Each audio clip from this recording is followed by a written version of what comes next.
right, so if you're someone who gets to the skate park, the skate spot, or just overall the session and starts with the tense posture, tense feeling, tense mental state, then you might want to think about how you can start to relax yourself and make it a bit more effective to go into a flow state. A flow state, to quickly define it, is, and not make it too complicated, is a state where everything doesn't feel forced and you can confidently approach skating the park or the spot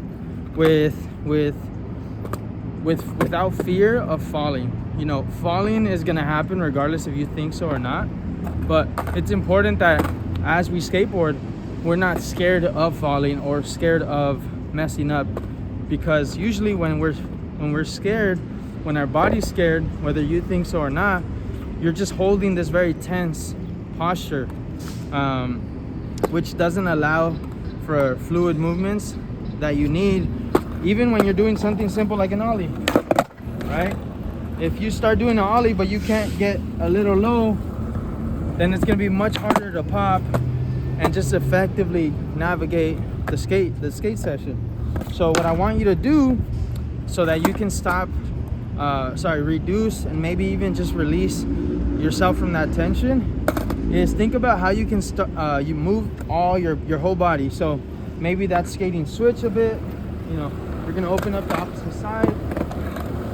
Maybe that's just pushing regular, but being a bit more playful with the spins, with the kick turns, instead of just being very stiff, right? Maybe it's instead of just turning half dabs, maybe you'll turn the other way. Did you see the whole movement? You gotta feel like you're a ballerina. Notice my body's turning in the opposite direction of what it usually turns to. Try to get a little closer, because I don't know, it's pretty loud. So if you're stuck only turning in limited directions, then you want to make sure you're exploring other ways of turning. Use it as an opportunity to move your whole body, so you don't have to be looking funny or anything or exaggerate any movement, but make sure that you're using your whole body instead of just like keeping your arms to your side and turning. Right? Like, that's a little exaggerated, but that's kind of what people do when they are warming up. They're getting lazy with their approach, with their approach to warm up, instead of being a bit more intentional about just making sure that they're waking up their whole body. And so what I like to do, depending on how I feel that day, is do something like a straight 8 or all 180s. So for the sake of the video, I'm gonna do the 180s first and kind of talk about how that helps me get a bit more fluid, a bit less tense, and kind of guide me to a flow state, and then we're gonna go and we're gonna do the straight 8 after, and then talk about how that does the same. So 180s.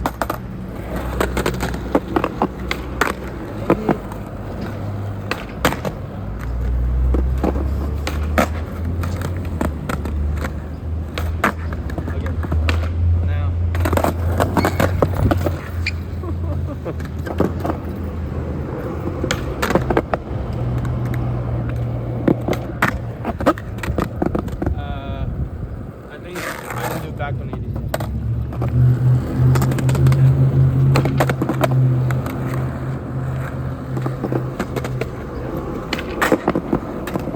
Okay, so the reason why doing all those 180s are very helpful to getting me into a flow state and just a bit more relaxed is because it kind of, in a way, not forces me, but it gives me the opportunity to move every part of my body, right? Because if I'm just turning front side, then I'm not using the other half of the spin, right? So because I'm doing both front side and back side, it has me turning my head, my shoulders, my hips, my legs in every direction you can think of.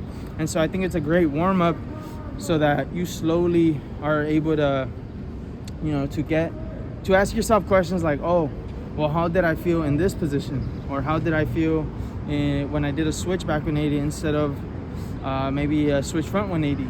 You know, what felt a bit uncomfortable, and then you can start to intentionally, you know, make that adjustment if it's possible. If not, then it could be something you save for another time to just kind of dive into and learn and explore how you can make it a bit smoother. For now, we're just warming up, so we're not trying to get frustrated with anything, but it's still good to experience every movement, right? Now all straight eights. Also, actually, real quick, doing all the back 180s, I started off kind of stiff. I didn't really get low, you know, I was just kind of staying up here. But as I started the last 4, which was the nollie front, 180, half cab, switch back, and regular backside, once I started doing those, I was a bit more intentional about getting lower, engaging the whole body, so that I can have a bit more effective snap and feel stable throughout all the tricks. The first ones were you know, fairly easy. I've been doing them for a long time, so I could get a bit lazy with them and still look like I'm doing everything good. But the truth is, I can always get a bit lower, right? And just kind of wake everything up from the body. All right, so now I'm gonna do the straight 8. Kick flip, heel flip,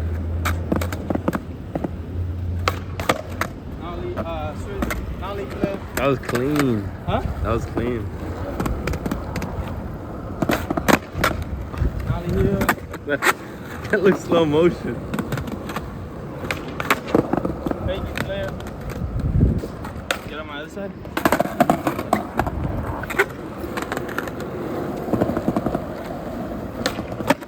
Fakie heel. Ah. Okay, switch flip now. Switch heel. Oh. Okay. So what I noticed there is that I tensed up. Whoops. I tensed up for that switch heel. That could be because I fatigued and I kind of try to just force it through. But that's okay. It just tells me I need to really check myself in between tries, especially because I'm warming up and there's no need to rush myself. How do I feel? You know, sometimes what I could have done before that switch heel was take a deep breath and just pretty much, how do you say, like re-stabilize my breath. Damn, I forgot the word I was gonna use. Reset, there we go. I forgot to reset myself before the switch heel. Now, damn, that was going really good. I know. But okay, so we're gonna do it again. We're just gonna take a breather between every try, and this is what I'm talking about like slowly releasing that tension. You know, if you find yourself tense in a trick, maybe it's just as simple as taking a deep breath to reduce that tension or release it, or it's actually learning how to do it a bit better. You know, did I not put my foot positioned in the right way where it usually, you know, where I usually could do it better? What was it? Ask those questions. But we're just warming up. We're not trying to get frustrated, but these are a set of tricks that I can do, so we're gonna give it another try. Max 3 tries. Okay, so here, kickflip.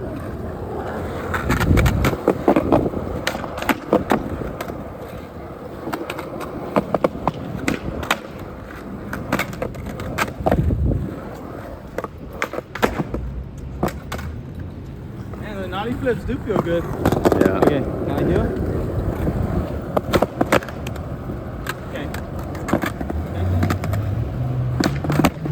Damn, that was clean. Oh. That counts.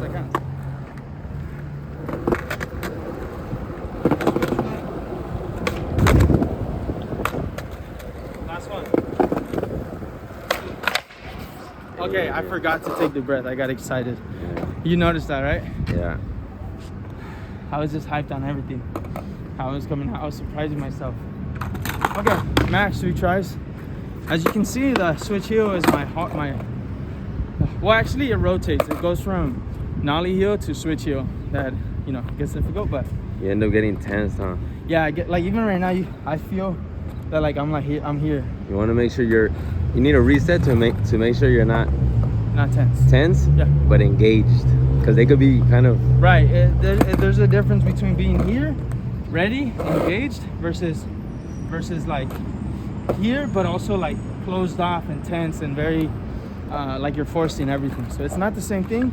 You want to make sure the blood is flowing comfortably, it's not being held, and you're engaged but not tense. Relax, shake it off, maybe like do a little hand windmills, whatever that's called. Let's get back to it. Deep breath. This is something I do all the time when I'm coaching someone and kind of guiding them through a drop-in or a ride-off. The first times they try it, they're like very tense. And so what I say is, before you approach the trick or before you even start, take a deep breath. Use every pause as an opportunity to release that tension with a breath. So inhale through the nose, exhale through the mouth. Looks silly, but as you get more used to it, you're gonna do it a bit more subconsciously, and it won't be so exaggerated. But don't be afraid to, don't be embarrassed or, you know, feel some sort of awkwardness when you let out a big breath. So okay, we're gonna go again. We're gonna be intentional about the pause this time.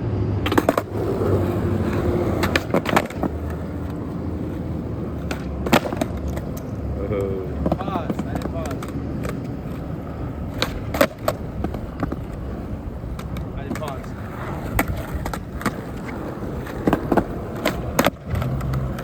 Okay, I did not equip.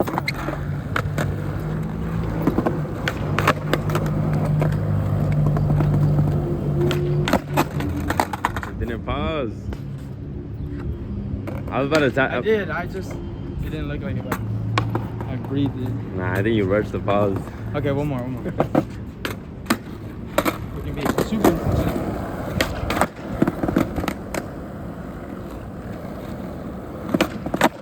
No, I'm already fatiguing, and so that's actually a good point. Like, sometimes you use up what's in your gas tank, and you can't be frustrated or force yourself to land something, because even if you do land it, you're not going to be building on top of good habits. And so it's better to just recover, you know, take a deep breath, analyze what was going wrong, what was going good, you know, notice how the first line felt super comfortable, or until the switch heel, and then it just went worse. It got worse and worse as I continued. It's fine. Recognize that, and then ask yourself, you know, what should I try to do, or how do I imitate that same thing, versus what wasn't working. So what wasn't working was rushing myself. What was working was making sure that, you know, I have gas in the tank. So right now I'm fueling up. We're gonna try one more time, and that's it. Okay, let's go kick it.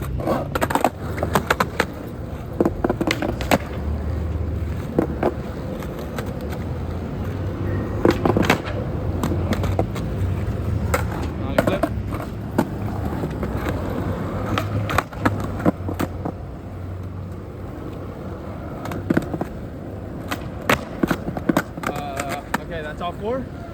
Next 4. We'll just switch foot first. Then switch heel. Oh!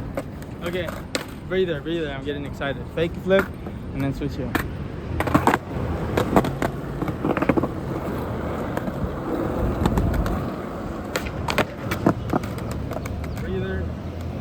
A little too slow. Let's get a bit more speed. Take it here.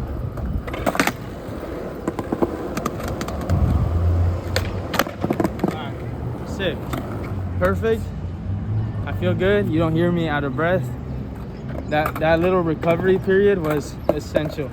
And sometimes that's all it takes. You know, yesterday I was at the skate park El Sereno and I was learning a trick, and then I don't know why I made it more difficult to on myself and added a trick before I did.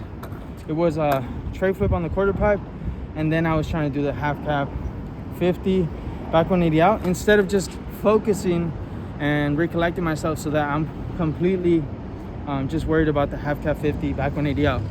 And so I didn't catch that. I was just so like, I was kind of letting the trick win. I got frustrated, and it wasn't until someone pointed it out, like, maybe you're just you're giving out so much gas to the tray flip. Even though it felt easy and I was doing it almost every try, like 8 out of 10 tries, I was still giving energy to that when I should have given my full energy and attention to the half cap 50. So as soon as I stopped doing the tray flip, I was getting closer and closer. And so that was just a good reminder that you have to make sure you're not being stubborn and ignoring the fact that you're fatiguing, right? That's gonna pull you away from a flow state and just kind of throw you back into that tense state where your posture is just like very forced.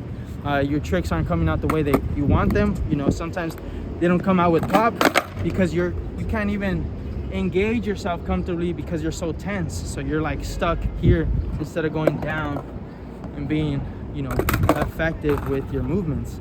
And so super important to notice that. You know, you saw some of my heel flips barely get off the ground, versus when I went lower, even if I don't land it, you can still hear the snap difference. Oh my god, that's me tired. Okay, look, can't promise I'll land it, but it is gonna snap. Okay, I'm tense. Oh. You saw that, right? Yeah. Okay, the point is, you can't be lazy with your engagement. You have to make sure you're always as consistent as possible, and an easy way to not do that is by ignoring the fact that you may need water, the fact that you might just need a minute break, or the fact that you are simply just fatigued and you need a break. So don't ignore those signs. Let's come over here. Don't ignore those signs, and you're gonna set yourself up in a way where you're getting into a flow state where you can skate the park a bit more comfortably, enjoy the fruits of your labor, do tricks you like, and at the end still have energy for that challenge that I talked about in another video, where, you know, the main session you enjoy your skating, but you also have energy for, you know, so that you can learn a trick like that, and maybe even and hopefully even energy to cool down. But anyways, having said that, that's the video. You don't want to be forcing your skating, you want to be flowing, and so just ask yourself how you feel throughout the whole session, so that you are giving yourself the best chances of getting into that flow state, where tension isn't so much of a participating factor. Having said that, that's the end of this video. I hope you guys are watching, and I'll see you in the next one. Also, hit me up at profe.carlos on Instagram if you're interested in coaching, or leave a comment below to, you know, whether they're questions or comments on what you would like elaborated on, or just what you would want me to talk about in future videos. Having said that, peace out. See you in the next one. Adios.